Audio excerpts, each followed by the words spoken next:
One is temporary employment, so fixed-term contracts or project or task-based work, seasonal work. Part-time and on-call employment, including the emergence of zero-hour contracts.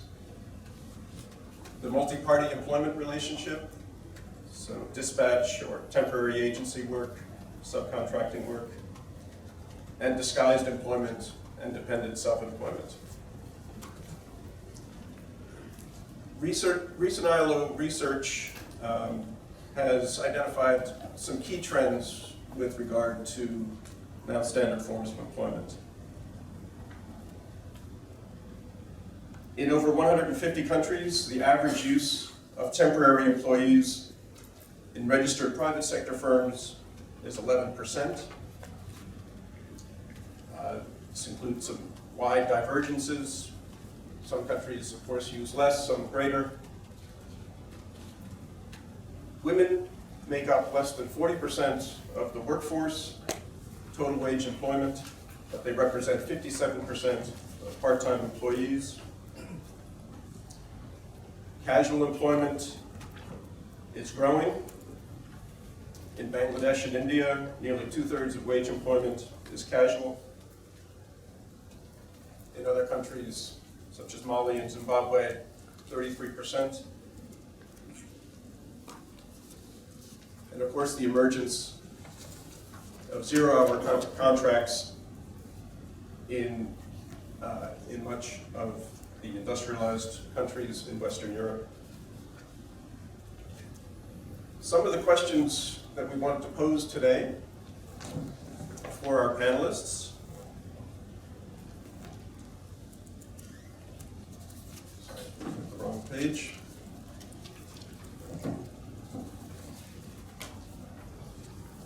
What changes will take place in production patterns of companies in relation to the use of standard forms of employment and the employer-employee relationship? How are non-standard forms of employment affecting labor policies in terms of labor administration, social protection, and social security? How should normative reforms be carried out to address current legislation's ambiguity and uncertainty with regards to the new forms of employment? Should social protection and social security systems be extended? And if yes, how? And finally, how are non-standard forms of employment affecting collective action in terms of unionization, workplace representation, and collective bargaining? What trade union self-reform strategy is currently being set in place or should be developed?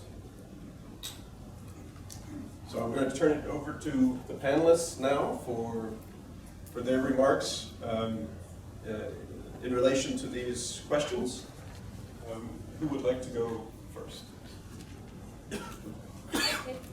Okay, I invite Professor Milano to make her remarks. Good morning. I think in our first two dialogue sessions yesterday, we have already emphasized the fact that the sea of change that is taking place in the character of work has been attributed to the mutually reinforcing political, economic, and technological factors. And these factors are really impacting on the various dimensions of work. Meaning the contractual dimension of work, the temporal dimension of work, the spatial dimension of work, and the gender system dimension of work. In ASEAN, well, the impact of technological innovations, including innovations in ICT, is and will remain uneven. Much of manufacturing in Asia, excluding, of course, Japan, still remains labor intensive. And the agricultural sector still employs a very large share of the total workforce, albeit declining over the years. But the digitization of work, I think, is and will be more pronounced in the services sector. And this is where, you know, the impact of the digital economy or the digitization of work is very much felt in many parts of Asia. The digitization of production processes, which involves routine and non-routine manual work, of course, will continue. But as I have said earlier, not as fast as, you know, in other countries, particularly the developed ones. For example, if we look at the 2016 APO productivity data book, it just says that the contribution of IT capital, meaning hardware in IT, the communication equipment used in IT, and the IT software was just in the 2000 above 5%. Although it was, you know, in terms of economic growth, that's its contribution. Although in Japan, it was already a third of economic growth. But nonetheless, particularly in the services sector, in this region, knowledge will become increasingly central for production. And at the same time, jobs will increasingly require creativity, intelligence, social skills, and the ability to exploit artificial intelligence. So this would further polarize an already polarized labor market, or labor markets in the region. As what Frey and Osborne said in their very influential work, you will see an increase in the demand for high-income jobs and high income and highly skilled jobs, and low income and low skilled jobs, and the hollowing out of, you know, jobs that require middle skills or medium skills. And the low-income manual occupations are the jobs that are often expendable. And these jobs are subjected to various forms of non-standard employment, as John enumerated earlier, or outsourced, or offshored. I think this trend will continue. And even knowledge workers, meaning those that do cognitive work, will increasingly be subjected to non-standard forms of employment. Now, the rapid advances in IT enabled the simultaneous fragmentation and standardization of work processes, both routine and non-routine, which in turn, I think, would allow for the further expansion of global value chains, which is a dominant feature of businesses in this part of the world, no? And as global value chains are becoming more complex and longer, with more and more intermediaries involved, our concept of standard employment, full-time, permanent, protected, hopefully unionized, and involving a direct employment relationship and spatially confined to a single workplace, is increasingly being eroded. In short, global value chains, enabled more by the digitization of work processes, will encourage and accelerate further the use of non-standard forms of employment. And in fact, it also resulted in the development of new forms of work in this region, like crowd work, employee sharing, on-demand casual work, ICT-based mobile work, these new forms of employment. And because of the erosion of standard employment, the employment relationship as we know it, direct, bilateral, highly regulated, will clearly be fissured as well. So I'll stop there. Thank you very much.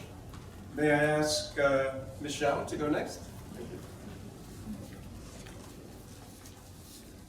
Hello everyone, I am from China, the All China Federation of Trade Unions. I'm in the China Institute of Labor Relations now. They changed the English name of our institute to China University of Labor Relations. Today, I'm going to share my investigation request just a week ago in Shandong Province, China. Last week, All China Federation and our university has launched a joint investigation about the new pattern of company and the new type of work. In Shandong province, we visited a transport company. About 10 years ago, a typical transport company owns trucks and pays drivers as their employee. But now it has changed completely. Your industry. The company just owned the platform online, and the online stores and the truck drivers make deals online through the platform. They also make deals on the other platform. So the drivers, I think it's contractors. They own the trucks. Some drivers own more than one trucks. One of the drivers own 10 trucks. Okay, I think the labor relations has been changed completely in this industry. It means almost 98% of the union members have been lost, according to the law of trade unions of China. All workers who have a leave based on the salary can be a union member. But now we have to change our union law, I think. This is the typical traditional industry. But in the sharing economy in China, there are many new changes.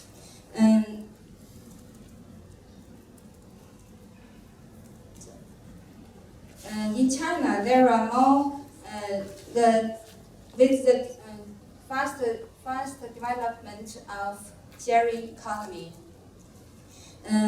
According to a report, about 6 million people were involved in activities related to it, which could grow to account for 10% of China's GDP by 2020. It involved from bike, umbrella, basketball, battery packs for the mobile phone. Battery packs for mobile phone. More and more, the sharing economy have played more and more influence on some traditional industry. For example, it creates new jobs for the bike factories.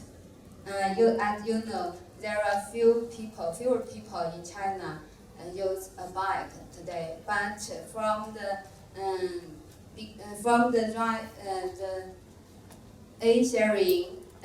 bike sharing emergence in China, more and more people can now use the bike as a commute. But some bike repairmen were lost their jobs. They have to be employed by the bike sharing service company. Some taxi drivers have lost their job because of the bike sharing economy. From a report I read from the newspaper the day before yesterday, from the from the Development and Reform Committee, National Development and Reform Committee of China. Bike sharing service contribute to the reduce of petrol consumption to 1.4 million ton. That means last year. That means 1.4 of petrol consumption was reduced in China last year. I think it's very amazing. This change has made new challenges for the trade union. I think we must fund our members, but the organization them and safeguard their rights in new method.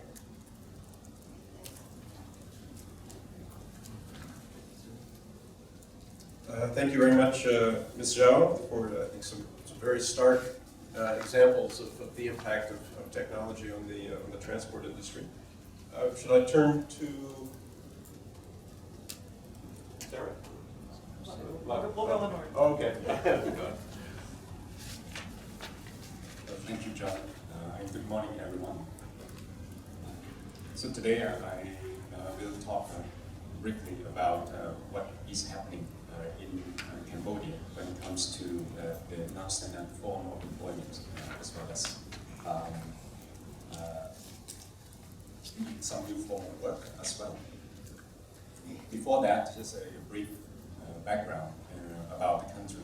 So we are actually trying to catch up in many ways. The country, went through a serious civil war about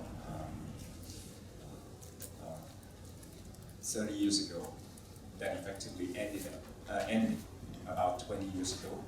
So 1997 up to today is our 20th anniversary where a civil war effectively ended. So this is where we come from. But the country is very keen and very desperate to catch up in terms of economic development, in terms of the efforts to reduce poverty for the population, which today it has been constantly declining, and today remain around maybe 17% of 15 million people country. The one of the ways that the country has been participating in the kind of the global economy is and to try to address its national challenges is to rely a lot on agricultural sector as well as manufacturing sector, mainly based on garment and footwear production.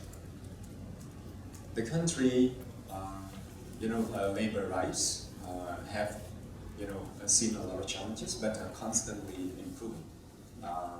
Wages have increased. Minimum wages for the garment and footwear have increased constantly, especially in within the last few years. I think a couple of years ago it was $40 per month.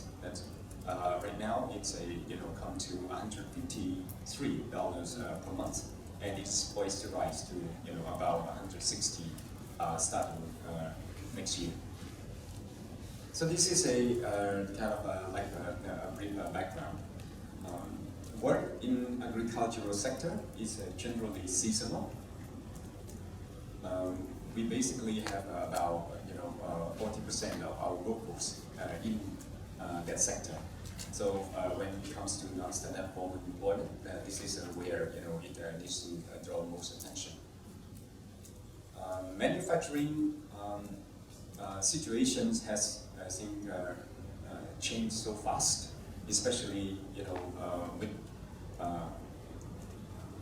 I think especially with the changing environment in globalization. Nationally, it has we have seen the kind of fast rise in the minimum wage. What impact it has on the kind of the garment sector is that now for the first time we see it seems to slow down.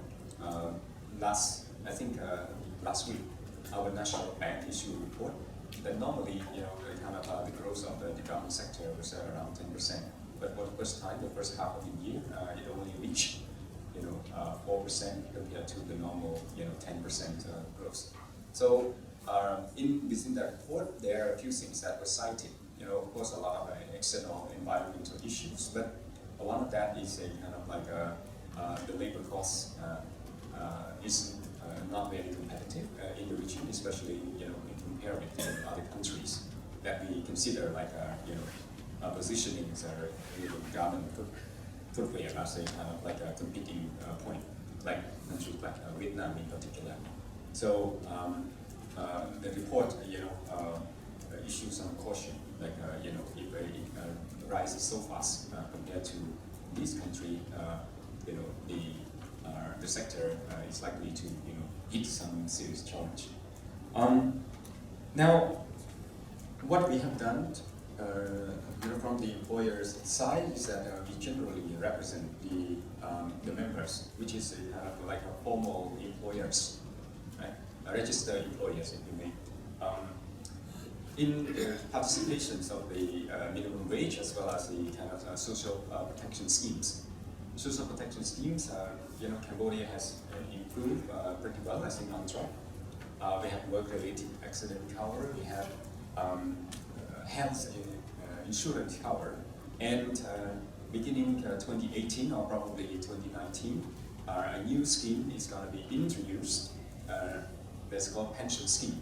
But remember that all these schemes, to the extent that employers participate in the process, we only represent our members. That means a kind of formal employers. Not formal workers, standard, non-standard workers, I think that probably are going to see a lot of challenges to the extent that these social protection schemes are not likely going to cover. They are basically tied to formal employment. So, what is going to happen to, let's say, the remaining 40%, if we are talking about those that are working in sectors like agriculture, seasonal employees, for example. For those, what the employer has been doing is actually we are kind of participating in the government's efforts to try to make the country even more industrialized, kind of making the economy more diversified through shifting away from agriculture, very, very labor-intensive agricultural sector, to a more kind of still to manufacturing, but positioning the country as developing on the light manufacturing, for example, basic electronics, etc., to fit the production chain within the regional production chain, like countries like Thailand and Vietnam. So this is what has been happening, and it seems to grow, although slowly, in this sector. If the trend continue to stay on track, I think that we might see kind of declining workforce in the agriculture to kind of more formal manufacturing sector. So this is probably going to contribute to some extent to the kind of like expansion of the social protection schemes for our workforce. Nevertheless, I think that for Cambodia, this kind of traditional sector is going to stay and going to remain as a kind of a strength. And this is where kind of seasonal and non-standard form employment is going to continue. The question is, okay, so is what going to happen to these employees, right? At the time, also like other new form of non-standard employment are rising as well. I think the greater responsibility will lie on the government. Right? The greater responsibility will lie on the government. Because why? Because number one, if you ask employers whether you're going to extend the benefit to cover the employee, the question is that are they your employees, right? Are they your employees? And so what is being defined as employees is going to have these questions. So to the extent that these are clear, it's going to be very difficult for employers to make the contributions. So the government probably will have to take greater responsibility in that regard by expanding social protection schemes, not to just kind of like traditional employees, but to let's say non-STEM people, non-standard form of employees, as well as a kind of even those that work in, let's say, agricultural sector, or maybe new form like Uber, right? What is that? We kind of like if you're from the transport industry, you know that, and they are knocking on Cambodia's door very hard right now. To also, kind of government to expand, the programs to this area. So this is issues of if social protection is going to stand in the kind of this changing environment. Thanks very much, Lau, for that view from Cambodia. There's also been a very intense discussion in Cambodia on the use of fixed-term contracts and the duration of fixed-term contracts, which I think also kind of crystallizes many of the issues that we see under non-standard forms of employment. Let me lastly turn to Sarah Elder to make her contribution. All right, thank you. Good morning, everyone. So, let me start by saying I'm actually quite new to the region. I'm 4 months in Bangkok, and I'm glad we heard from the experts and from the region first. But that said, sometimes it's good to come from the outsider perspective and get to give the broader view on the topic. And I can also add that my background, my previous work was related to doing research on the topic of youth employment. And I think when we talk about the future of work, youth employment is very much at the forefront. I think somebody said yesterday that we're not talking about the jobs for us sitting on the panel. We're talking about the jobs for our children and our grandchildren. And we need to ask ourselves the question of what are the types of jobs that young people are expecting?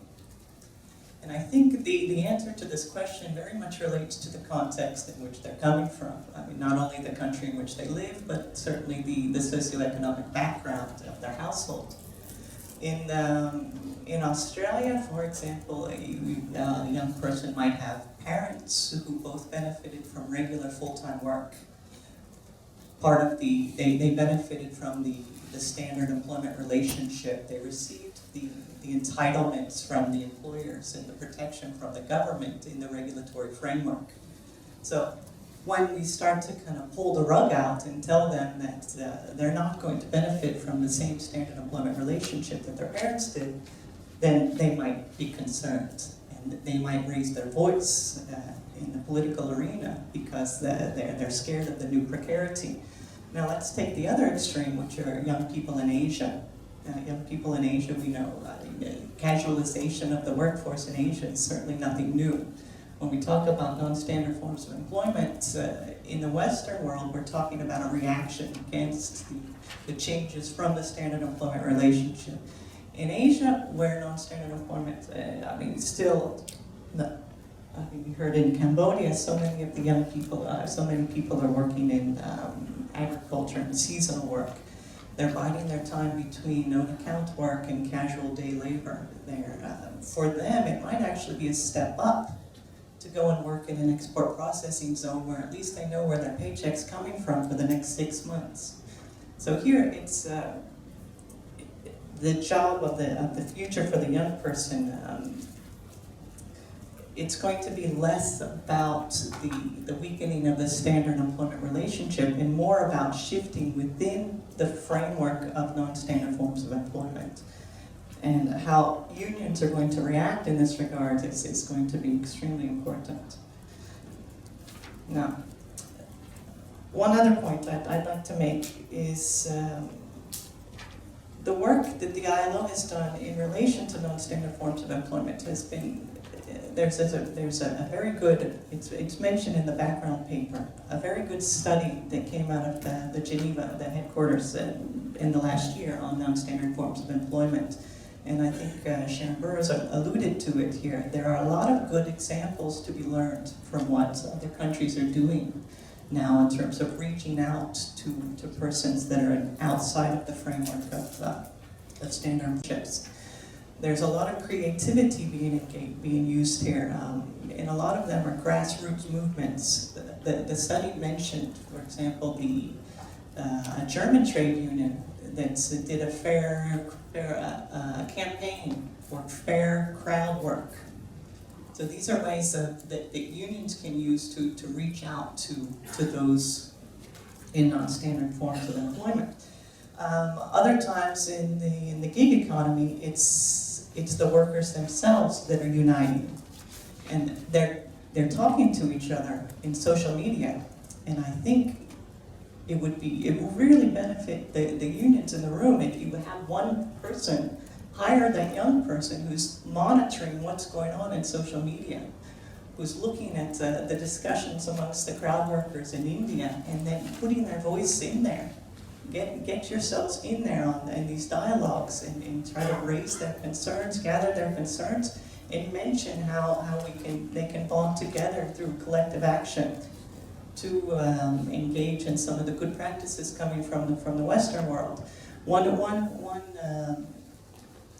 And there are some interesting mechanisms to extend social protection also to non-standard forms, non-standard workers. One mechanism that I read about is called portable benefits. It's probably not it's not ideal, but at least it's workers, the Uber drivers of the world.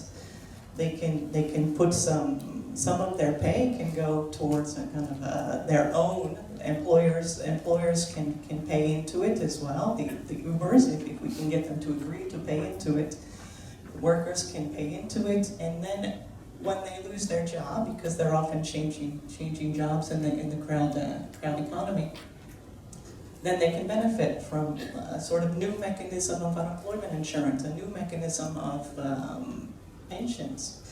So there are certain examples that we can learn from. And I think it's really, for the survival of the unions, it's not going to be about, it's not whether or not you engage with workers that are increasingly in the non-standard forms of employment. It's for survival, you're going to have to. You're going to have to.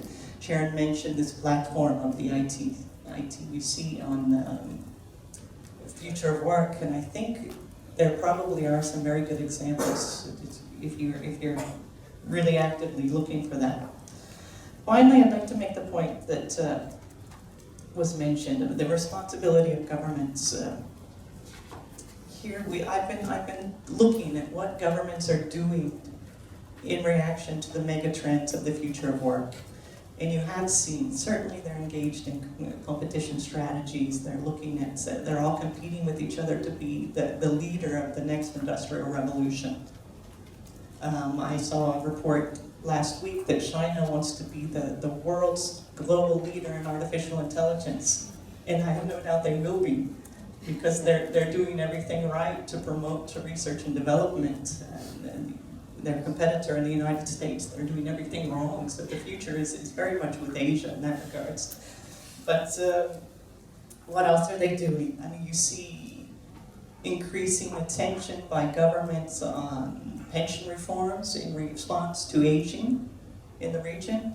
You see governments looking at skills policies, trying to make sure that young people have the right capabilities to fill the jobs of the future. You see attention by governments in controlling labor migration. I mean, this is probably, they're doing it certainly not in the right way, but that's where the attention is. Now let's talk about what governments are not doing. Governments are certainly not doing anything related to raising the voice of workers and to pushing for stronger labor administration systems. They're not interested in reinforcing the protection of the standard employment relationship, which means, how do we counteract that? We counteract that through collective bargaining, through reaching out to non-standard workers, through making sure that they know that you are concerned with their rights, and using creative mechanisms. You talk about the use of big data sorry, I'm going to harp in on the American context, the use of big data to influence how the elections happened in the recent American presidential contest. Why can't we use big data to promote good actions, right? Unions could use big data to get in on the Facebook advertisements, the Facebook discussions of crowd workers, to remind them that unions are there and they're concerned with improving their conditions and making sure that employers are protecting and governments are pushing for new forms of social protection. Thanks very much, Sarah, for the quote-unquote outsider's perspective. We have, in order to start the discussion, we have 5 participants sitting in the front row who will respond to what they've heard in the panel, as well as address the 6 questions that were posed at the beginning. I'll start in the order that I have them listed here. Richard Wagstaff from NZCTU, New Zealand Federation of Trade Unions. Thank you, John. This is working? Yeah.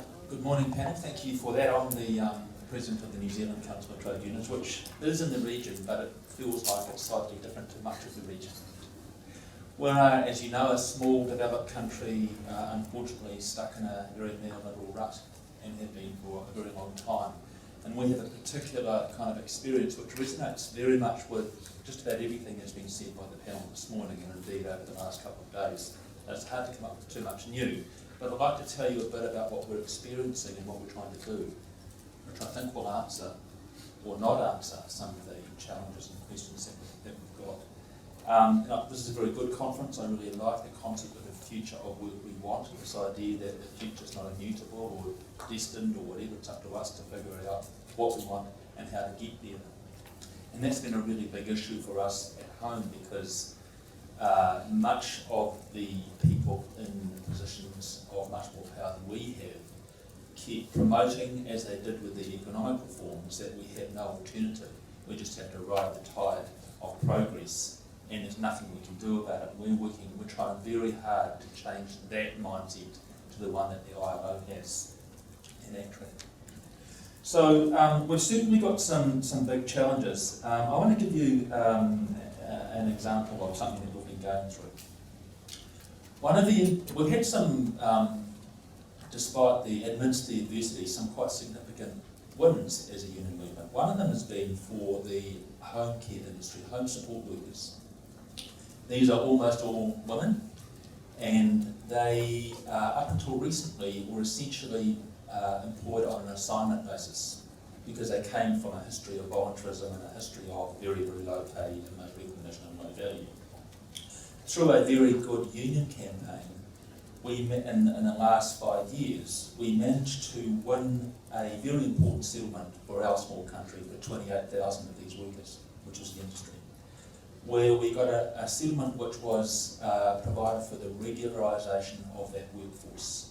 That is, we turned them from contractors or assignment workers into regular workers with guaranteed hours, guaranteed training, sick leave, all the proper employment rights. It was a huge achievement and significant increases in pay.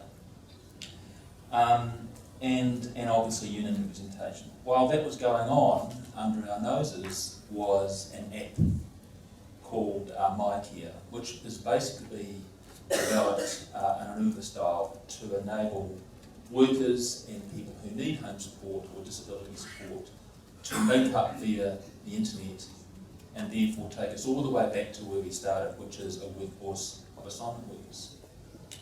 And this has been happening at the same time, unbeknownst to us for part of that time, and now has emerged as a very, very significant threat to everything we've achieved. So we have essentially workers are now only work as contractors. They will not employ anyone directly. There is no workforce development. I mean, this is actually a very important area of work where we need much higher skills of the workforce because of the movement on healthcare out of the hospital and into the home. There are enormous risks in terms of the money and what the state's paying for because of these very local and private and secret arrangements being arranged in people's homes. We don't know who's pressing who to get what worker, what really happens to the money and what they really do with it. But it's within a context which is very, very challenging for us because we have the developers of MyCare are very well heeled, very well connected, very close to the government and the Prime Minister. And they call themselves, a start-up, a technology company, all these fashionable things, which the government is extremely keen to be showing we're doing the right thing here, we support these people working. And of course they promote themselves as the best ever thing for consumers and workers because they value individual choice and people can work where they want to work, and disabled people can have and people who want home support can have the people they want in their homes when they want in their homes. So it's a really huge challenge. And the thing is, many of those things are true. It's actually true that there are some workers who like to be casual, who like to work when they want, where they want. And it's true that people who want care want to choose who they live. But the problem is we were told that about young workers, too, that young workers don't want permanent work or permanent income, which is actually a fallacy for most workers, but it's promoted and politically promoted for a small string of workers. So, we've got some real challenges. So what do we do about that? What are we trying to do about that? Well, we have to organise, obviously, but organise around what's our strategy and our tactics. We could fight them all the way and say, look, these people are workers, they're employees, they're not contractors, we're going to take it to court.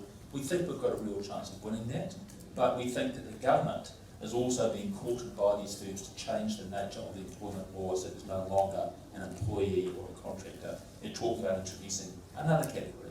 And I suspect that other category won't be a good category when it comes to organising labour or protecting these people's rights.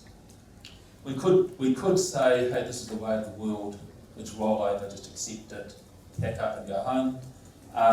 Obviously we're not going to do that, but that is what many would like us to do. And in fact, many are encouraging us to think that way because this is immutable and it's impossible, you can't fight it. Just go with it and look, all these people are loving it.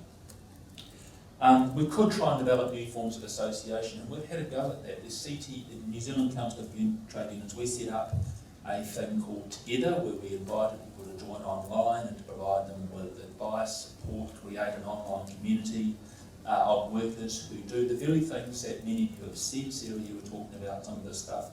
But I'd have to say, it's hard, people aren't paying a regular fee. We don't have all the resources you need to keep up with the online traffic. It's a very, very difficult way to go. And the successes are really, I can point to a success of 100 people there and 300 people there, but not 28,000. This is against a tide of 28,000 people losing their employment status.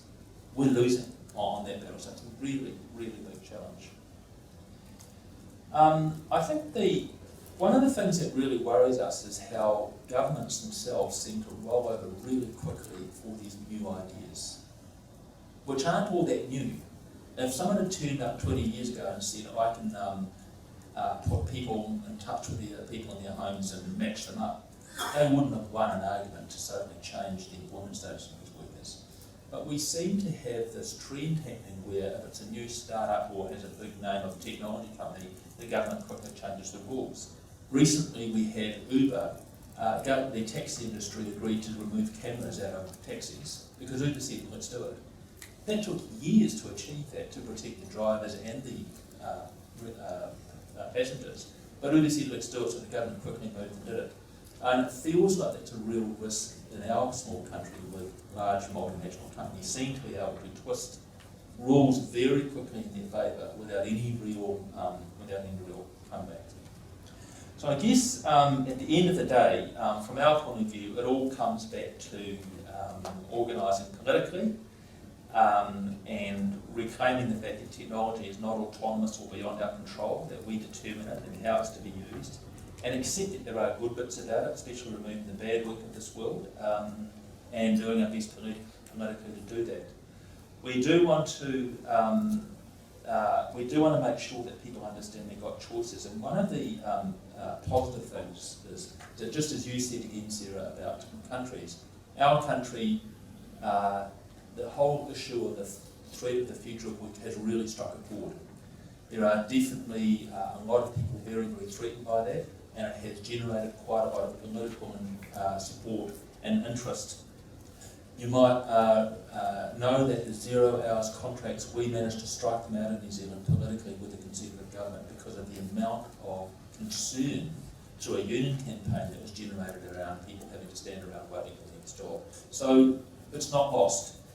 We think that there are real opportunities to organise politically, which is about setting up where we want to get to and how we get there, because I do think that despite the talk, despite the high the promotion, people do want to see better work, and I think it will create a profound challenge for our political leaders who are meant to be our representatives. I think this will create it's not just a profound crisis for work, I think it potentially could be a profound crisis for capital down the track, and the role of the state, not just as a regulator, but perhaps having much more ownership of the means of production if they are going to, the private sector can't do it. And those very debates are happening in New Zealand now. So big states I like to work for, sort of in some ways, nothing's really changed. Thank you. Thanks very much, Richard, especially for bringing in that political dimension, which, as you were talking, I was also reflecting on the political influence in the U.S. of some of these companies. And you see the board of directors of Uber, since we've been using that example, where they were able to bring in some very powerful political figures onto their board of directors. And you can see the way that has influenced, or been able to use that influence to change policies at the state level in the U.S., state and city level. Next on my list is Mr. Ramadi from Indonesia.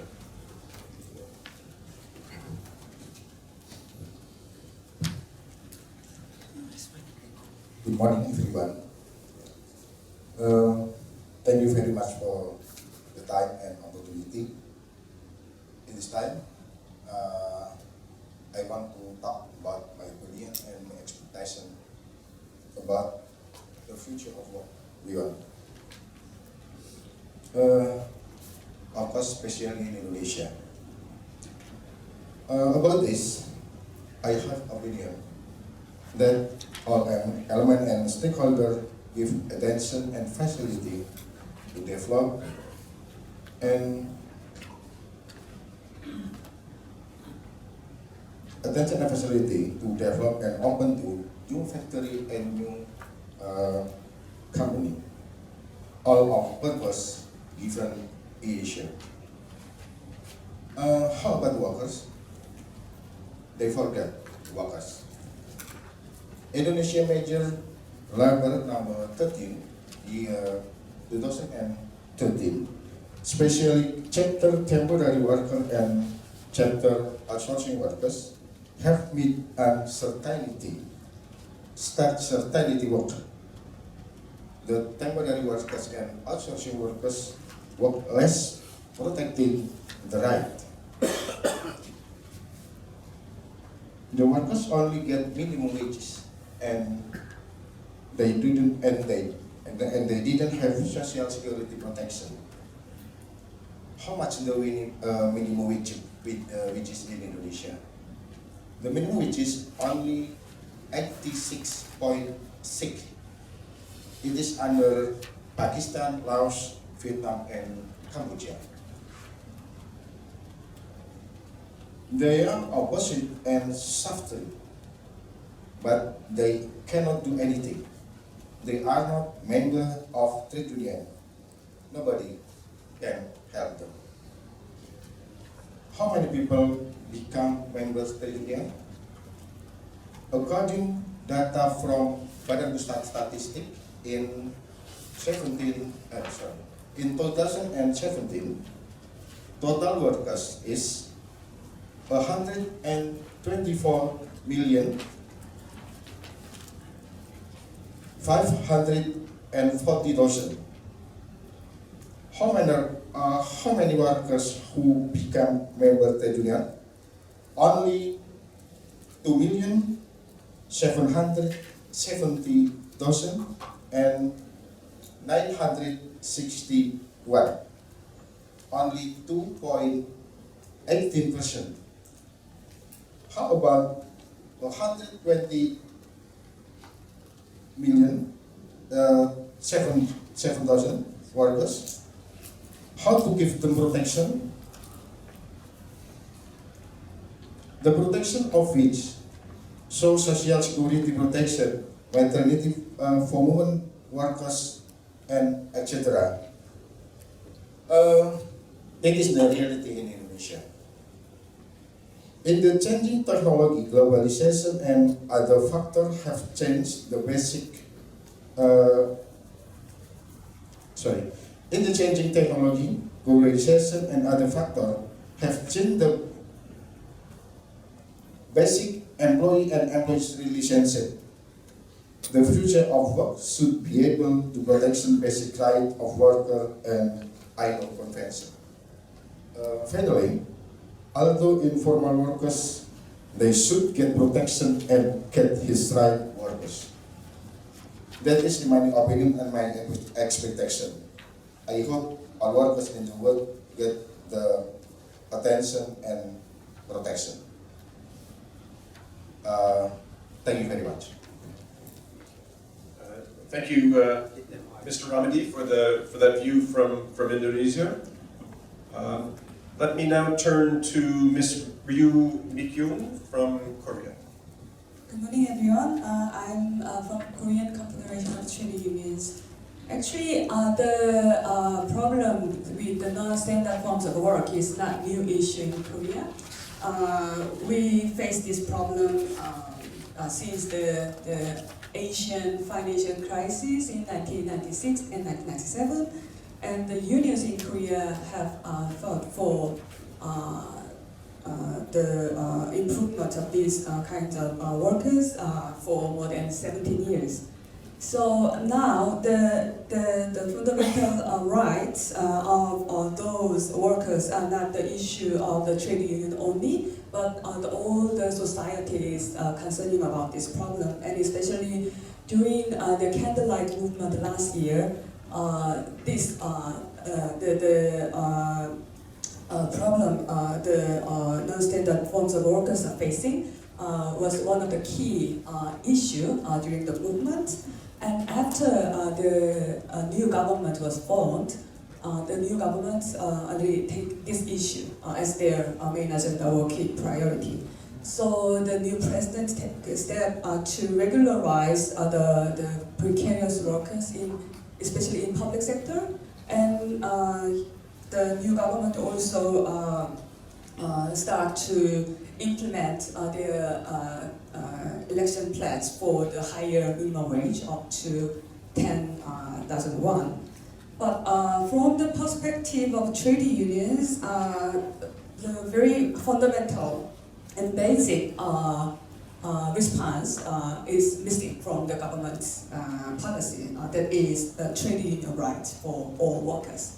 So the trade unions, especially the KCTU, is taking the slogan of fundamental labor rights and trade union rights for all forms of workers is our key priority.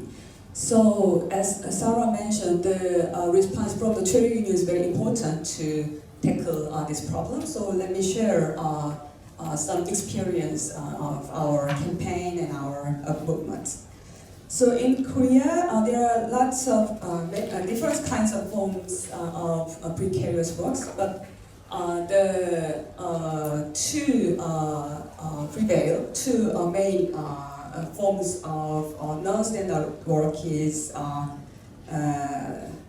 so-called indirect employment, and especially the workers who are engaged in special forms of work.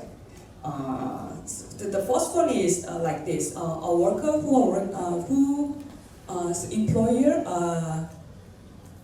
the employer who are the workers are working for, and the employer who hire those workers are different. So this kind of framework is not necessary In many cases, especially the big conglomerates like Samsung and Hyundai, use these forms of employment to avoid the responsibility as an employer. So we, from the trade union, we are campaigning to looking for the real employer, real boss. And the real boss should take responsibility for the working conditions and wages and everything.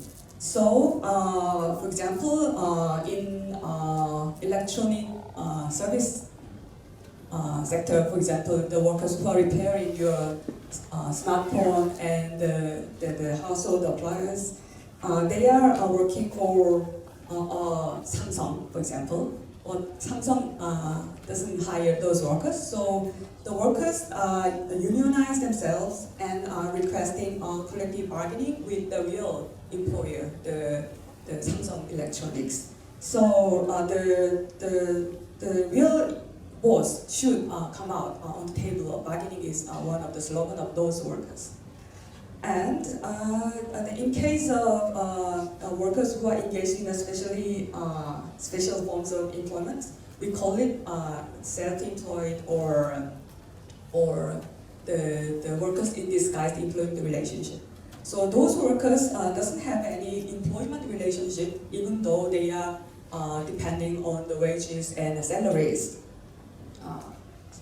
Especially the workers in construction sector and the transport sector, John mentioned, we don't have any protection by law for those workers in terms of trade union rights, but they organize themselves and they conduct their collective action as like union. But there are many obstacles from the employers and by law because they are not recognized as workers. So when they go into a collective action or collective bargaining, they are facing criminalization based on the criminal law like coercion and blackmailing of their employers. So now we are campaigning under the slogan of we are not employer, we are worker, and we need trade union rights. And to realize these rights, we are campaigning for the revision of the trade union law, especially the definition of employer and worker, so that the law can cover all the workers regardless of employment relationship. And to strengthening the solidarity and unity among those workers who are campaigning together for some common issues, especially race to the bottom. So the construction workers are campaigning for the prevailing wage, and the cargo truckers are campaigning for the standard the transportation rates, fee rates, or safety rates, etc. So we turn to very basic and principle, the fundamental principle to improve the working conditions of those non-standard forms of workers, that is trade union rights for all workers. Thank you. Thank you very much for those very interesting examples from Korea. I think those resonate a lot with other examples around the world. But it's interesting to hear this also about the need for regulatory reform, for clearer definitions of the employment relationship in order to address these non-standard forms of employment. Let me turn next to Mr. Katsuchi Taki from the ITF. Yeah, thank you, John, for giving me the floor this morning. Good morning, everybody. I'm Katsuchi Taki, head of the ITF Tokyo office. We, ITF, are representing the transport workers all over the world with a number of over 5 million workers. Let me respond to the last question from the transport workers position. We IDF has been a process of drafting for a new theme document for the upcoming the IDF Congress, which is planning to be held in 2018 in Singapore. In that process, we are regarding the automation caused by the robotized technology and the gig economy, including the platform working, such as Uber apps, which is top priority for us to address in the coming 5 years after the 2018 onwards. Because we are, considering on how dangerous automation can be for our membership, and also how poisonous gig economy can be, not only for the transport workers, but also for passengers. So in that process, in that years, IDF has recently launched the new working group relating to the automation and the gig economy. In the last session, June in Stockholm, Sweden, and they have decided to develop a new toolkit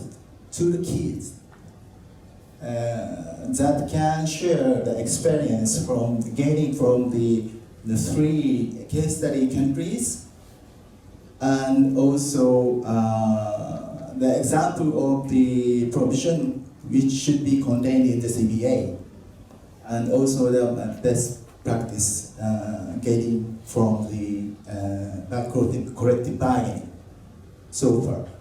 So a very clear example, which is showing the direction which the union should take in the future in order to tackle all the severe shortage of the driver. We have the one affiliates representing the bus driver. It is very crucial for the union to recruit the new drivers, but also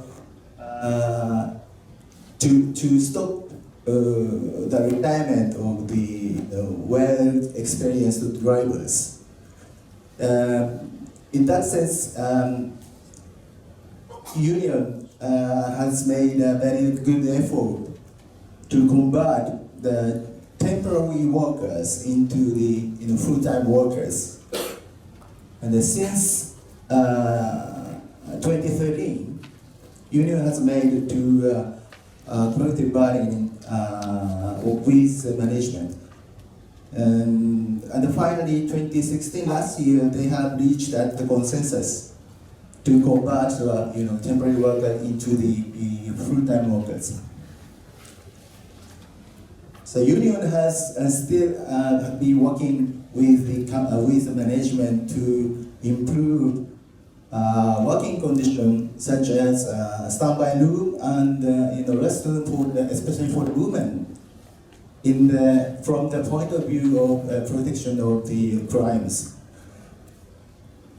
and also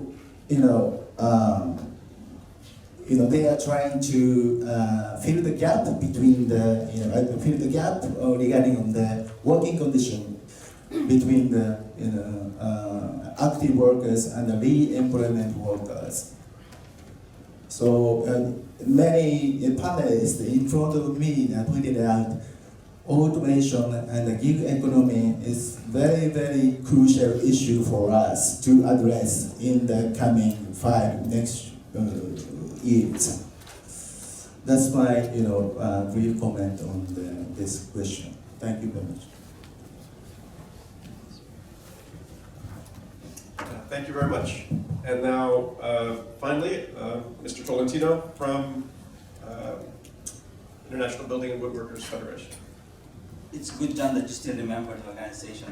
We've been working very closely with John when he was in Cambodia, of course. Thank you for the invitation and particularly for having the BWI in the panel. But let me start by introducing to you Sam. If you hire Sam for a cost of $3,300 US, it can produce 3,000 bricks per day. That's about 4.5 cents per brick. And also, I introduce to you In Situ. In Situ can build house walls in 2 days. And we have another, Hadrian. Hadrian can lay 1,000 bricks an hour with the potential to build or raise 150 dwellings or houses in a year's time. So we have Sam, we have In Situ, we have Hadrian. You know what these three have in common? They are all robots.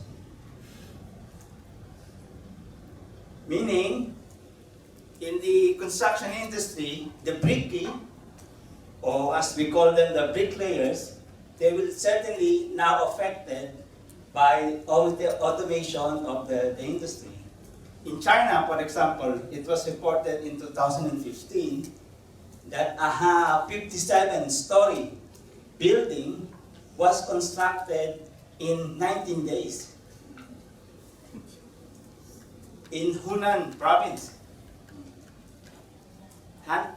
19 days, 57-story building. Yes. In the same manner, speaking of the challenge of climate change, because the construction industry is one of the highest emitting industry, particularly cement. In Canada and in Sweden, unions together with social partners are building medium to high-rise buildings, all made of woods. So everybody is trying to say that the future of work is already in our midst. And the question in this session is asking us, what is the structure or the organization of work and production? When I was young, 30 years ago, the work structure is, I work in the bottling company, then I have a supervisor, making it sure that I segregate the bottles according to the requirements of the work. But now, the structure of the organization of work is like, you have a worker, you have a machine, you have a robot, and you have a dog. And you know what's the dog's responsibility? To make sure that the worker doesn't touch the robot and the machine. That's how the structure and the organization of the workers change. Of course, on a more serious note, it will certainly impact the industry. The World Economic Forum data of 2016, for example, cited that there will be close to 500,000 work that will be affected by 2020. But on the bright side, they say that the automation, for example, will also make the industry more safer in terms, for example, of site inspection, where drones can be used. And it's happening, for example, in many countries, like our engagement in Qatar. The Ministry of Labor, the Qatar Supreme Committee for Delivery of Legacy in charge of the 2022 FIFA World Cup have their own application and system in terms of doing real-time safety and health inspection and reporting. This may answer the challenge of having a limited number of safety officers, for example.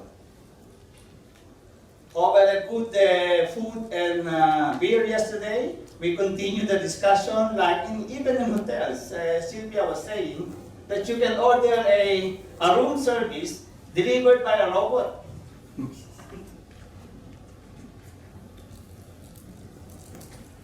The question is like what Richard said. What is the union doing in terms of capitalizing on the technological innovation? But before going to that, let me illustrate the gulf or the gap between the highly industrialized countries that are now employing robots to a developing country like our colleague from Cambodia has shared.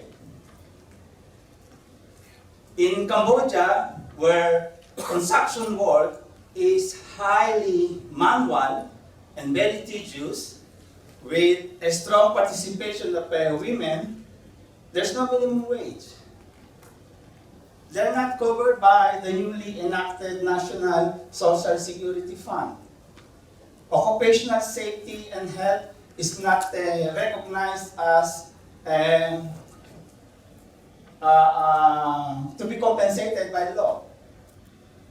To make it worse, in the recent year, the Cambodian government has enacted and railroaded a Cambodian labor law that makes it difficult for unions to organize.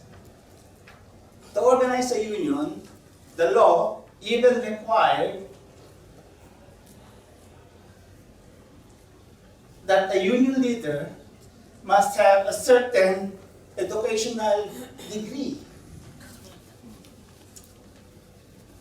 That a union member or leader, to be qualified, must have no criminal record.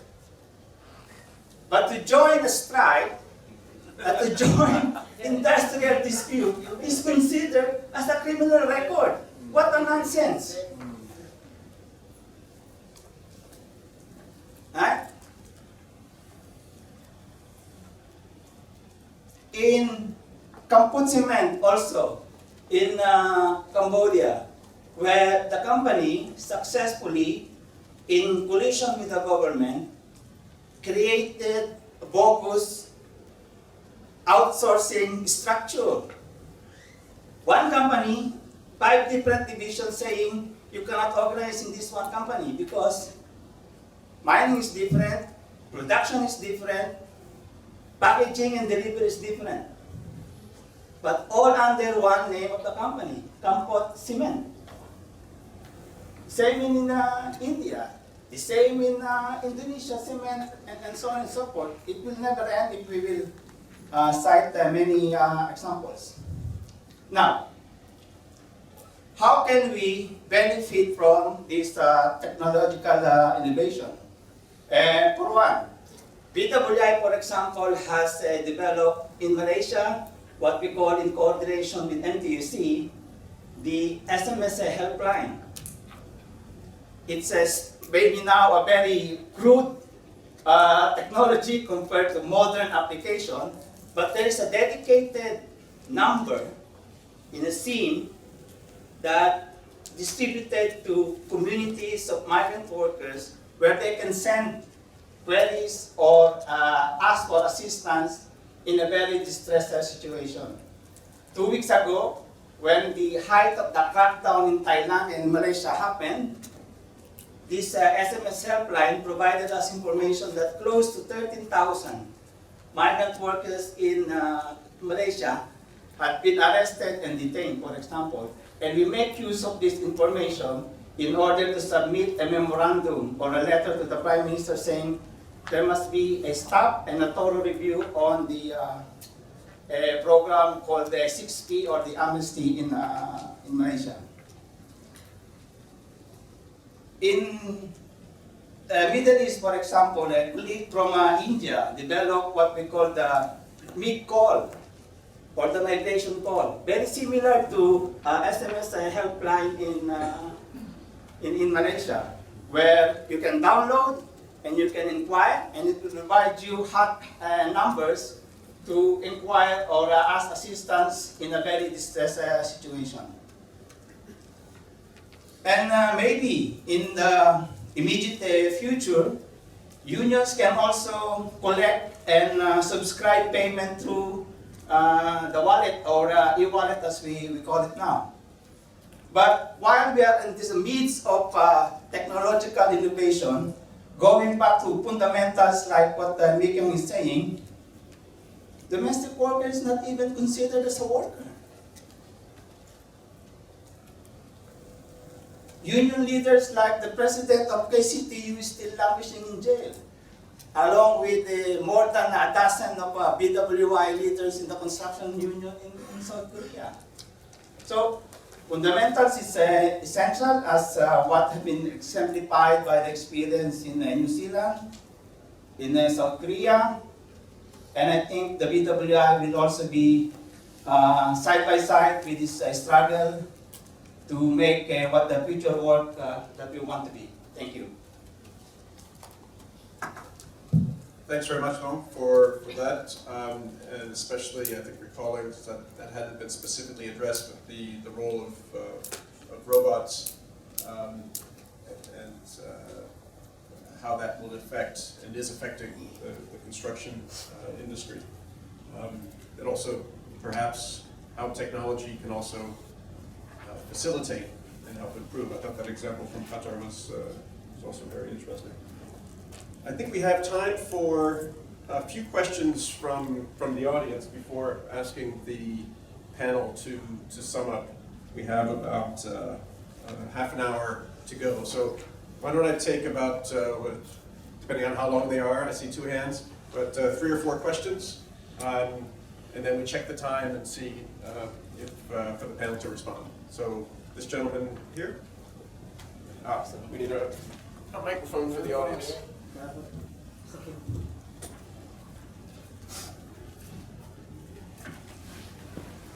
Nikhil will answer you. Good morning, I'm Chao Dong from China. The British scientist Albert Einstein once said, I fear the day that technology will surpass our human interaction. The world will have a generation of idiots.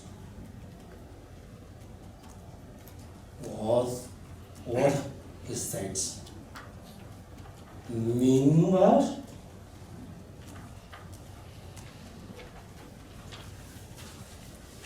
I think what he said today is an embrace of truth. The natural tendency for most of us is to hide behind the false justification that we're very, very busy. Everyone is very, very busy. Therefore, we believe we have a valid reason. And we know that technology affects our work, our life. Smartphones will meet as a tool to help our lives easier.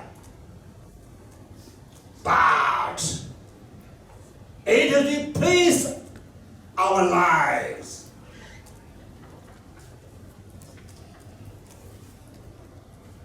And we know when working at any meeting, the living room, restaurant, airport, and you will notice that almost everyone has their eyes fixated on an app that is active within their growing stream. I think that if everyone are staring at your screen during a day and the likes of an app or social media, you aren't working, you are playing. This is a very serious issue.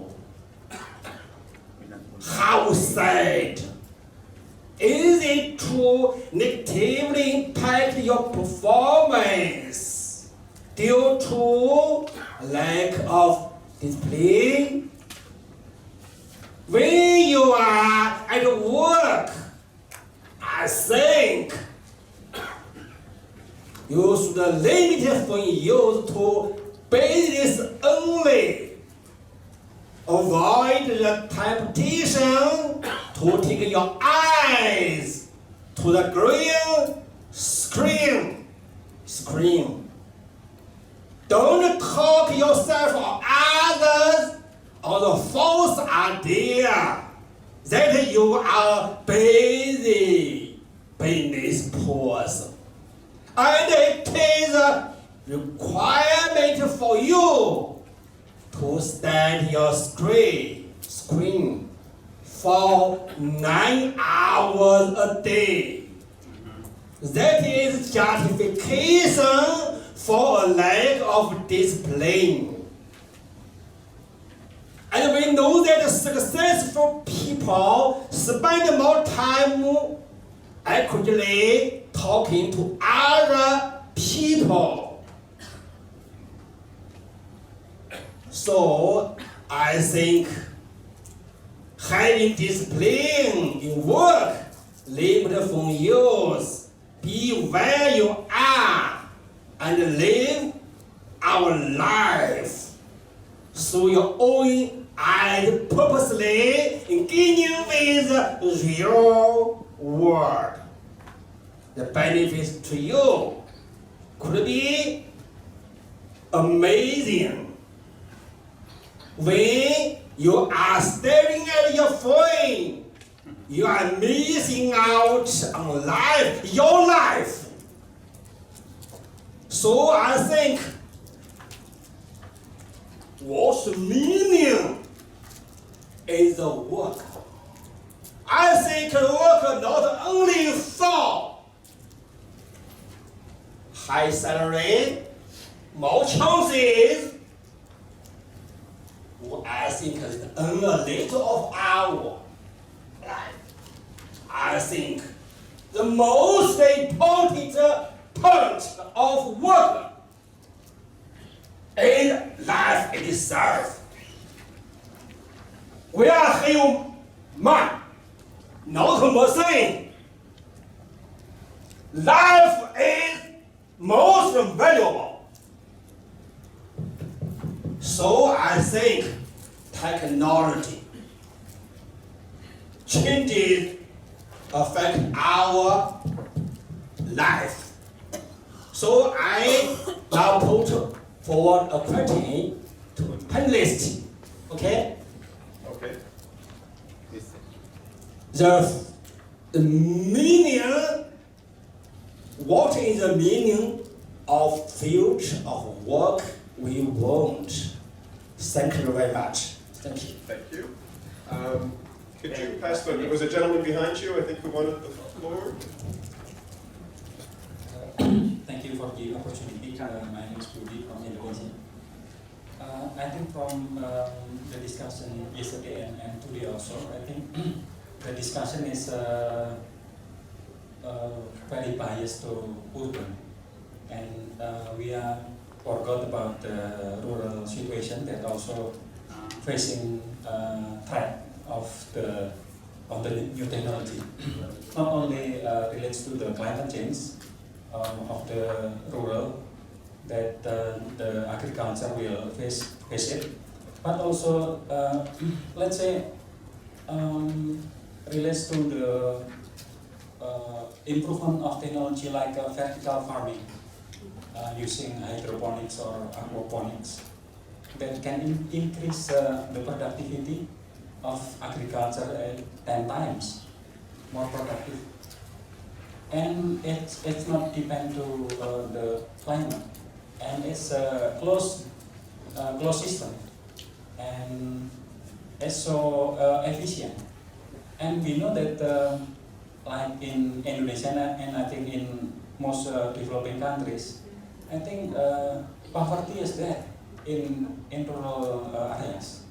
More than 50% in Indonesia is the poverty is in rural areas. So I think the transformation of works, informal workers, especially for the rural worker for the agriculture, I think we should also thinking about it, because this is the place of poverty that we still face now, and in the future, of course, this is still important. And actually yesterday, I forgot to respond. There is some ideas that I think is we should thinking about it. The experience of India to make a program of national employment guarantee act. I think that is one of the solution, or one of option that can help the rural workers, because we know that poverty mostly in rural, and this is seasonal, like what it is said by the Cambodian, that this is in rural workers is seasonal. So if if not in planting season and not in cropping season, so the rural workers can still working using this program, the Right to Work program for 100 days. I think this is very important to buffer the consumption, because we know that about 70% of consumption of the poor is for food. So I think I suggest that that ILO take a look at this to make a research about this. Actually, I already make a research to make a calculation to implement in Indonesia, and also I already calculated the budget. But if there are some research that support to this, and also telling story deeper, I think it will help for the rural situation. So I hope that we also think about the rural situation. Thank you. Thank you very much, especially for drawing the attention back to where the vast majority of workers live in rural areas. I think we have time for one more question or two. There was somebody who moved to this other side, Ms. Akiko Gono. Thank you for the very interesting presentation and interaction.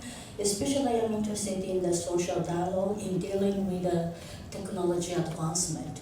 And talking about in Cambodia, I would like to raise a question to Mr. Sokmore, because you are also, I understand, in Cambodia every year, as you mentioned, the minimum wage is raised, and I think in my view, it may have in Cambodia may have a problem with the productivity, and maybe labor costs is quite high compared to the labor productivity.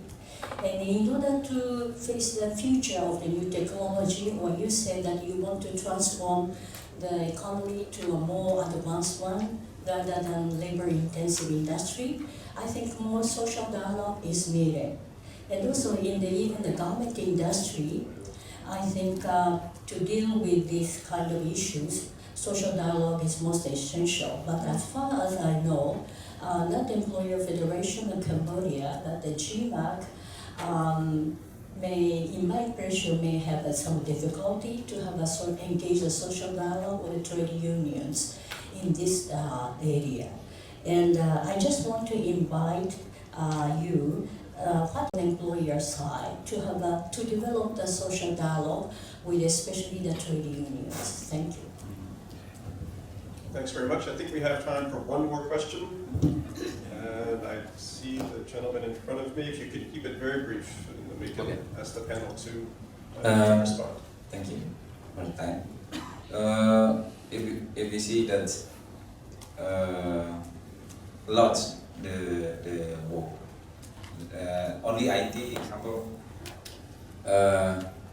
online economy consultant, online lawyers firms, yeah, transport online, IT sales, marketing, travel online, and then model,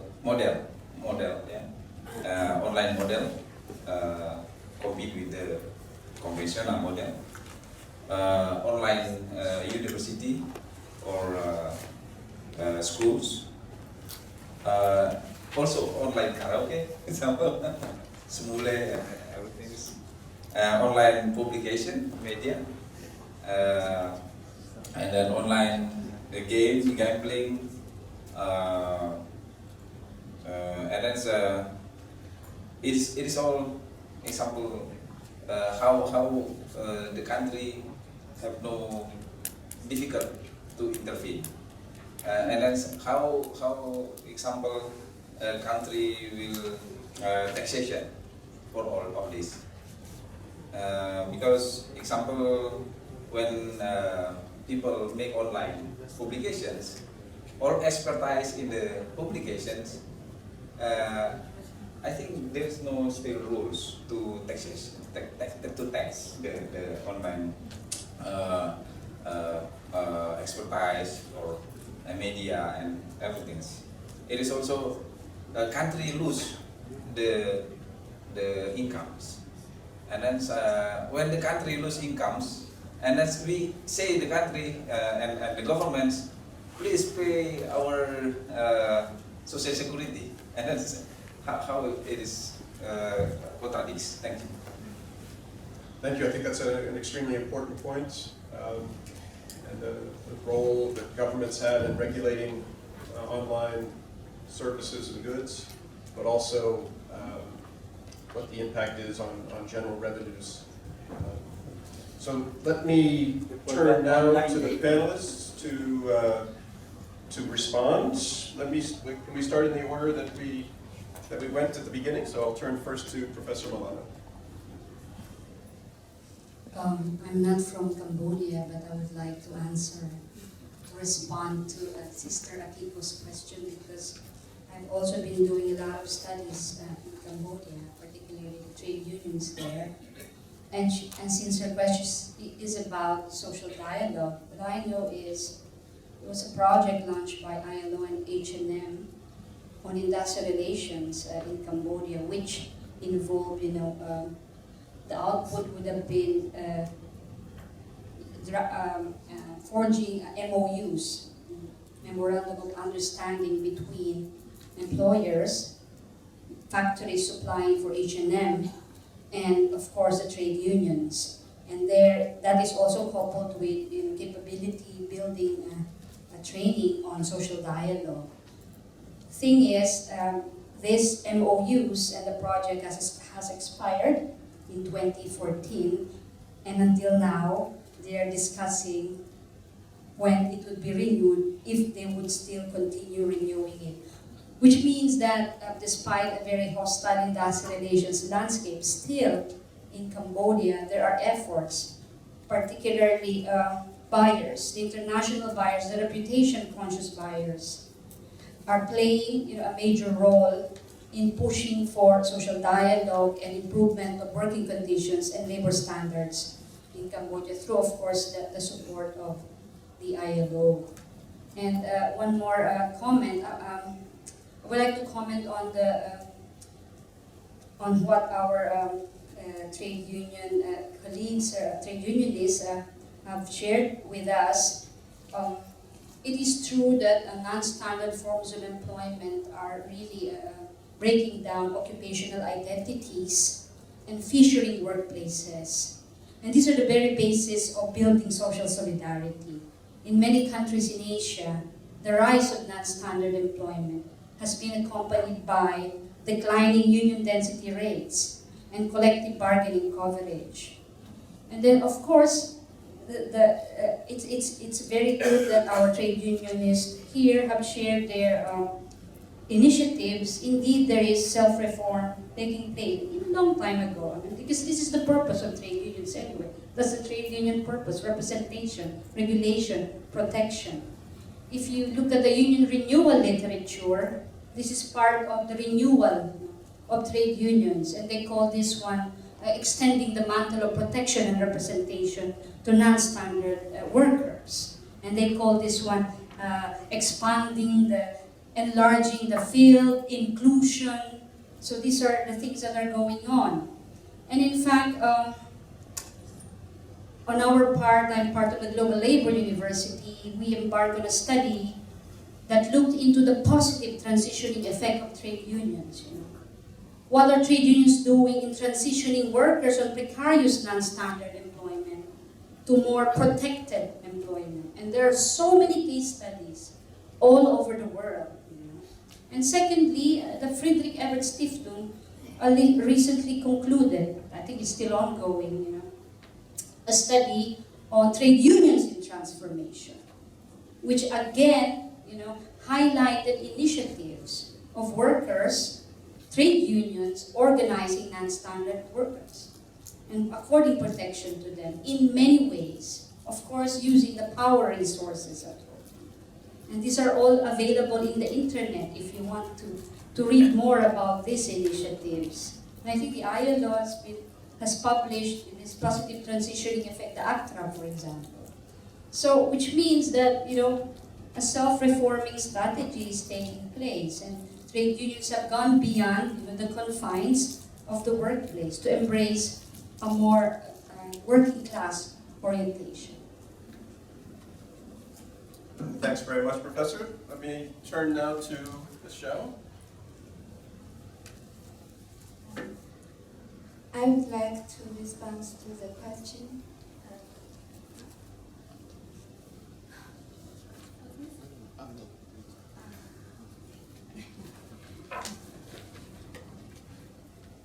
I misunderstand what you talk about. I think you want me to respond to the question, so I think it's connected with the topic we discussed earlier. I want to share my views based on China. I would like to share my opinions based on China. In China, our union has worked with the government to gain some success. China is a developing country. So we have mass quantity of migrants in our country from rural areas to urban areas. In the past, the workers don't have social security at all. Now we set universal security system for all workers. That means the employer and employee can contribute for each, for pension, medical care, unemployment, maternity, and work-related recovery. For the self-employed person, you can contribute on your own. In Beijing, there are 3 different levels of contribution. The lowest is, I think it's about 1,000 China yuan. That's about 140 to 50 US dollar a month to contribute to your social security.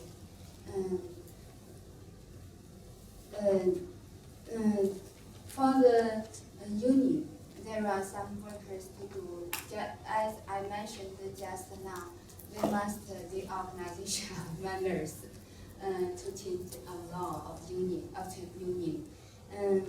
I would like to mention the mechanism they safeguard the members' rights in China. In China, we have tripartite mechanism, collective bargaining system, but I think the trade union chairman and the mayor at the city level joint meeting is play a very important role. Every year, the trade union chairman will have a joint meeting with the mayor at the city level. The mayor is in charge of economy. During the meeting, the trade union chairman can communicate with the mayor, tell him the potential risks in industry relations, the demand of the workers, and normally the mayor will do something about it immediately, because they don't want to get into trouble. So I think it's very important for the trade union to safeguard the workers' rights. Thank you very much, Ms. Zhao, especially for calling the importance of regular dialogue with policymakers on the impact of regulations on workers. Let me now turn to Sok Lau. Thank you.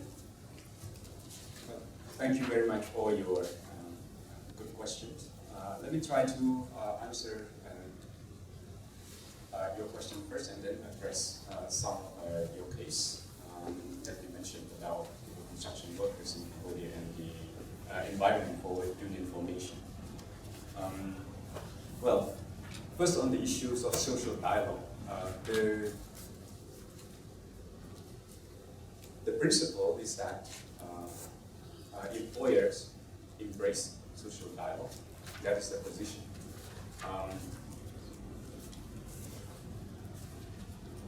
Before, I think that there is this past experience that did not give GMAC the confidence to engage in deeper social dialogue.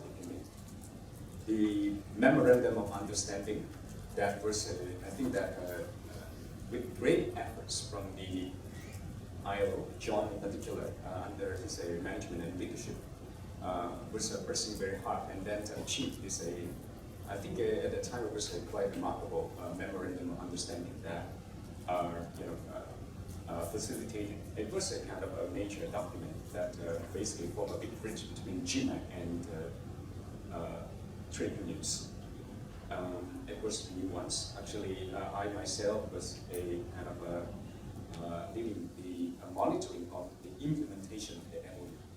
The essence of that is to improve industrial relations, to try to reduce strike activities, at the same time making sure that compliance with labor standards by employers, basically members of the Government Manufacturing Association in Cambodia, was honored. That is a kind of like the general commitments. The Arbitration Council, the Dispute Resolution Body at that time, is a kind of like responsible for issuing binding decision on the so-called disputes on kind of violations of labor standards, national labor standards. The finding was quite striking. I think the first MOU, it was, I'm not sure, like a 1 year term, John? Yeah. The revelation was that, on the union side, there is a greater violation of the spirit of that MOU. There was, I think, 2013, 2014. GMAC had deliberations whether to renew or not, and then, if Western new ones. It did not help. After kind of like discussions like this, in the full platform, everyone said, okay, now we identify who did what, who violated, under whose leadership, which union, which employer, which factories. And we can call the factory that they were found violating, to appear before the forum. It did not help. In the second MOU that was renewed in the review period, there's even greater violations from the trade union side. That was what was found and put on the kind of like the table. Okay, who did what? I think that the message that it sends to these GMAC members. We actually talked to even EXCO, the executive committee of GMAC, to try to have it renewed once again. But they need a business case. They need a business case. Okay, they try to press their members. So why not? If violation continue to exist, and why should they? Why should there be utility for GMAC to try to kind of continue it on? So GMAC executive committee is also under serious pressure before its members when it comes to why the committee is doing that. I think that the key point is that whether there's trust in the social dialogue, after this kind of like serious efforts, from especially under the leadership of the ILO to try to bring something that is innovative, that could really put a solid foundation, for social dialogue. So I think that expired maybe 2014, if I'm correct. I don't know if GMAC has recovered from that. So this is something that so trust is a big problem. So in principle, yes, social dialogue, but GMAC, as I understand, is also kind of participating in so many forums of social dialogue with the government, with the trade unions. But whether those social dialogue platforms have been revived or has kind of like projected a kind of great utility for both sides is a big question. Whether they are revived or are we talking about new form or new platform of social dialogue? This is a kind of a big question that I don't have the answer. So yes, social dialogue, but has there been utility? And if not, then what needs to be done to have that corrected? So that's my response. Environment for industrial relations. I mean, for Cambodia, the thing is that with the ILO support, so John has been there for a couple of years before he came to Cambodia and has been leading, a program to improve industrial relations. Constantly over the years, I think that we have seen strike, but the situation has improved over the years. Labor standards, especially in labor-intensive industry like the garment and footwear, those that are regulated, evidence shows constant improvement. The latest thing is a kind of like the trade union law, right? In our experience, is it more difficult? There's additional difficulty to form trade unions, from our perspective, of course. Also to form, kind of associations for employers. It's not that, in terms of requirement, when in the negotiations, employer, kind of proposal or shut down in many rounds, it's not in order to become a union leader, not that additional requirement to have certain occupation or credential, but the unions must have the ability to read and write in the national language, in Khmer language. So this is a kind of the requirement. The other one is a criminal record. It's not that, I think that the concession, the agreement is that it's a self-statement. That, okay, the union, has not, a person or candidate is not engaged in, let's say, criminal activities or hasn't been found guilty. It's not just for union leaders. I can tell you that even to form companies, you have to have that statement, right?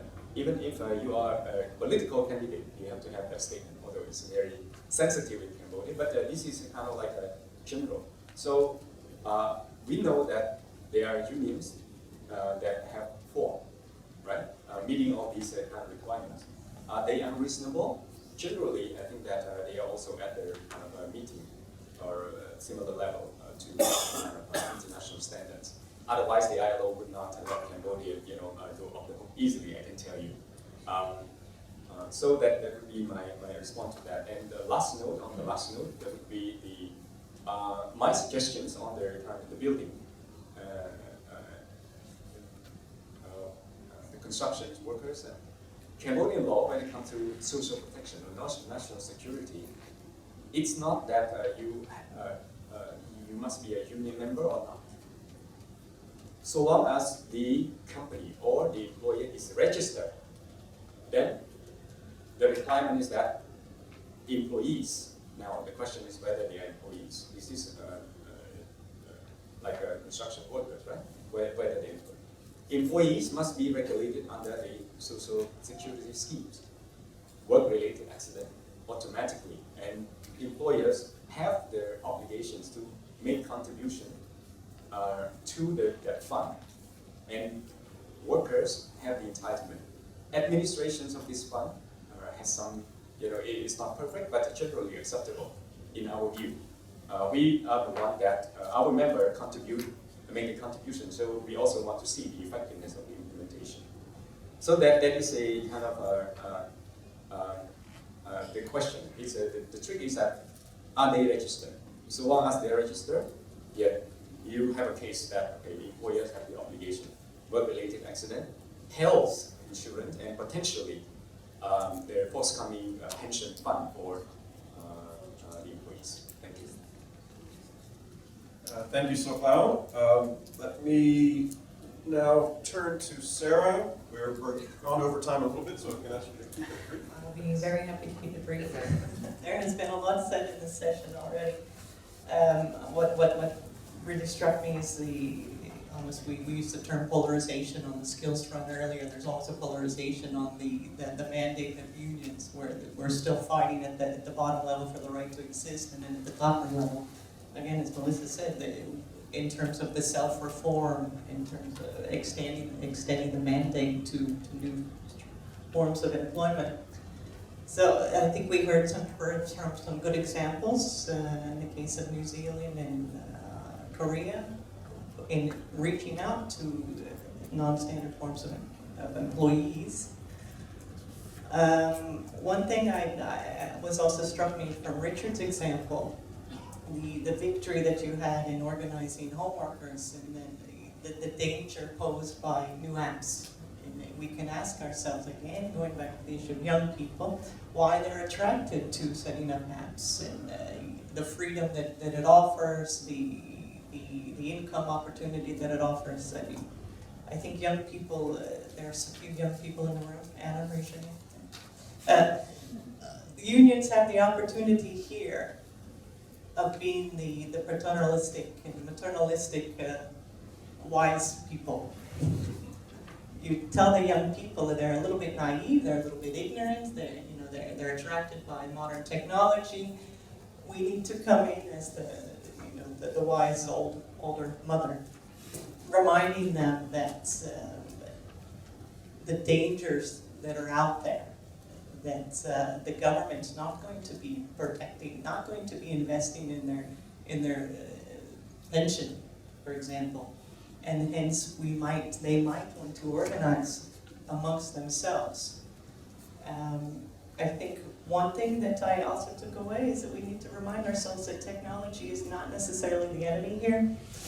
We heard of some good examples of using technology in labor inspection. We heard of using technology for rural development. It's very, very important, and we use technology for organizing amongst crowd workers. And also technology in terms of bringing together political movements in the case of Korea.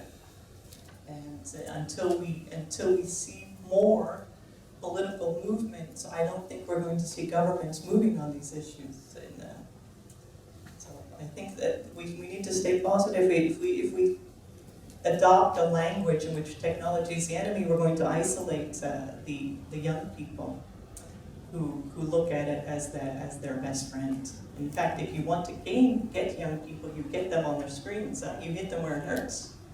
Put advertisements about good messages and workers' rights and solidarity on Candy Crush. Make sure that they're seeing it. I mean, they're on the metros. They're all looking at their screens. We heard. Put it there, embed it there, and then only then can we gain solidarity and get them engaged in these dialogues. Thanks very much, Sarah, and to all of the panelists and the contributors in the audience. I think we, in my estimation anyway, did a decent job at addressing the topics for the debate. We heard about the political, the institutional, the legal, the technological, and on the policy side. So thank you all for a very rich discussion. 1 minute? I think we're over time. Let me turn to the organizers. I don't.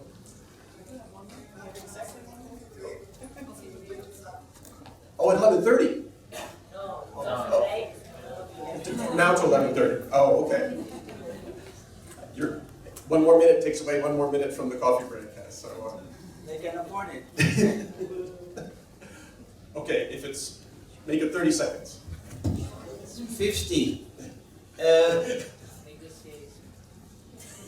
I was saying this since yesterday.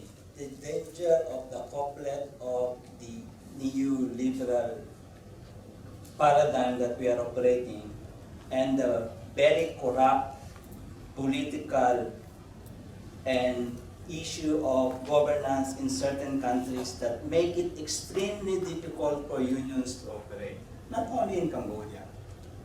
Before the trade union law in Cambodia was even enacted and implemented, we have documentation of how they intimidate and harass union leaders. In what way?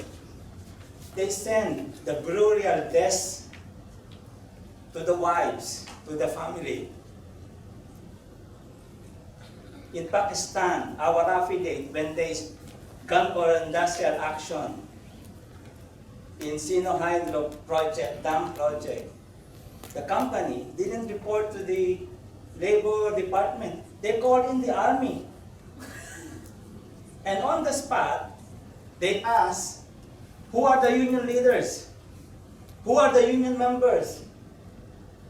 And the former major of the army said, you want to be included in the missing list of persons in the country? Denounce your membership on the spot. You just have to ask Felix in Fiji how many times he was harassed, brutalized, and even jailed.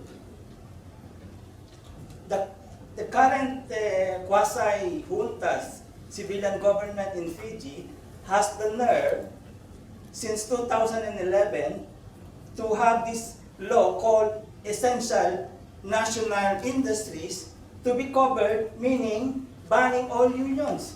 In one stroke, all unions have been eliminated, all collective bargaining agreements abrogated. It took us, together with ILO, with the threat of commission inquiry, for the Fijian government to back out. I mean, we were saying since yesterday, this is all right, technological innovation is fine, it's not an issue, but we should not lose sight of the importance of the fundamentals, as Rick Yung is saying, the right to organization and collective bargaining. 1 minute, John, thank you. Okay. And thank you. I think that's a good closing note to remind us all about the importance of the fundamentals, without which none of the rest is possible. So, on that note, let's wrap up the session and enjoy your coffee break. Thank you very much.